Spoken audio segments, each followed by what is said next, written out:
Daniel Bell-Drummond once again showed his fighting qualities as he recorded his maiden first-class 100 on the opening day of the LV County Championship match between Kent and Derbyshire in Canterbury. Rob Key will have been delighted to win the toss on a glorious day in the Garden of England, and he was soon putting back to ball as he dominated the run scoring of an opening partnership with the 20-year-old Bell-Drummond, a man who's just beginning to realise some of the potential he showed as an even younger man. Key should have been out in the 9th over of the game as he lobbed a shot to mid-wicket, but the bowler, mark-footed, had gone over the line and a no ball was called, eventually. With Bell-Drummond deciding to bed in for the long haul on a pitch which appeared to be too paced at times, it was left to Key to hit the boundaries, and he struck 6 of them in his 34 runs, which were made out of an opening stand of 48 in the first 17 overs. David Wainwright was brought on in the 18th over, and Key went after his second delivery, only to miss the ball by a distance to offer Gareth Cross an easy stumping. Unlike many a young player these days, Bell-Drummond is a man who really values his wicket. He had to wait until his 52nd ball to find his first boundary. Ben Harmison had been promoted to number 3 in the order, and he was just beginning to settle into his innings when he was out for 17. It was Wainwright again who got the wicket, Harmison playing for some spin which wasn't forthcoming to edge behind at 74 for 2. Wainwright got through 7 overs in the first session of the first day, which may have the other spinners licking their lips as this match develops. The left armer almost had a 3rd wicket too before the break. Bell-Drummond got away with that to go for his food on 27. Tony Palladino thought he had a good shout for LBW against the opener on the restart. Kent were looking for Brendan Nash to pick up the rate a little, as he's a man who usually scores fairly freely. But on 21 he chose the wrong ball to leave alone and was bowled by a pumped-up Palladino with a score on 113 for 3. Wainwright, in good form at the moment, continued his long spell, but he wasn't always able to keep a lid on the scoring. Bell-Drummond was now heading towards his half-century, while Fabian Cowdrey showed little respect for the spinner with shots such as this one. A 6th boundary took the hard-working Bell-Drummond to his 5th 50 of the championship summer. He'd now also passed 500 runs for the 4-day season.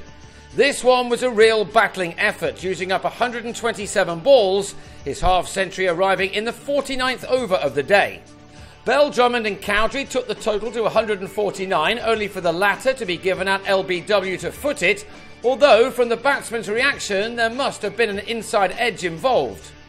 Bell-Drummond was the man now holding this innings together. He's shown a real development in his talent in what is now becoming his real breakthrough season.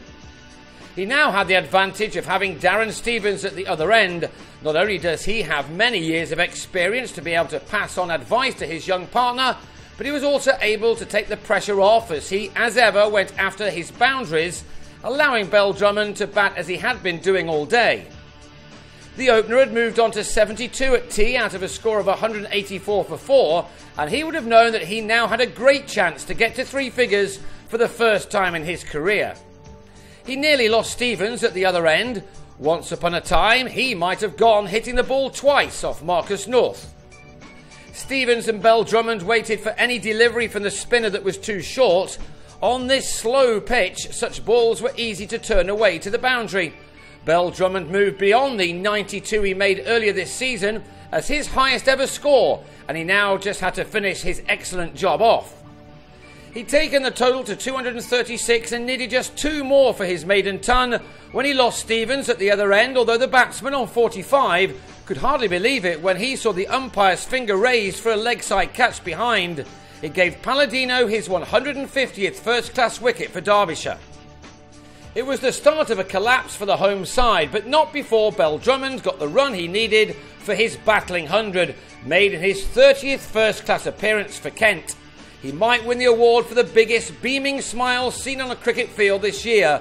A wonderful moment this, as he went to his ton of 255 balls, an innings containing 11 fours. Palladino also had a fine day. His 3rd wicket came in the same over as Sam Billings edged a waft behind to go for a duck. And it was soon 4 for the bowler as he finally removed Bell-Drummond for 101 with an LBW. It brought an end to an innings which had lasted 5 3/4 hours. From 240 for 4 before Stevens' controversial dismissal, Kent now slipped to 247 for 8 after Palladino also trapped Adam Riley in front for his 5th wicket. He now has 11 5-wicket hauls in his career, although this was his first of this year. So 4 wickets had fallen for 7 runs in 6.5 overs to the second new ball, leaving it to Adam Ball and Robbie Joseph to see out the remaining 4 overs of the day. Derbyshire would have been delighted with their fight back in what's been a difficult season for them so far. They ended this day having reduced their host to a score of 259 for 8, Palladino finishing with the figures of 5 for 54.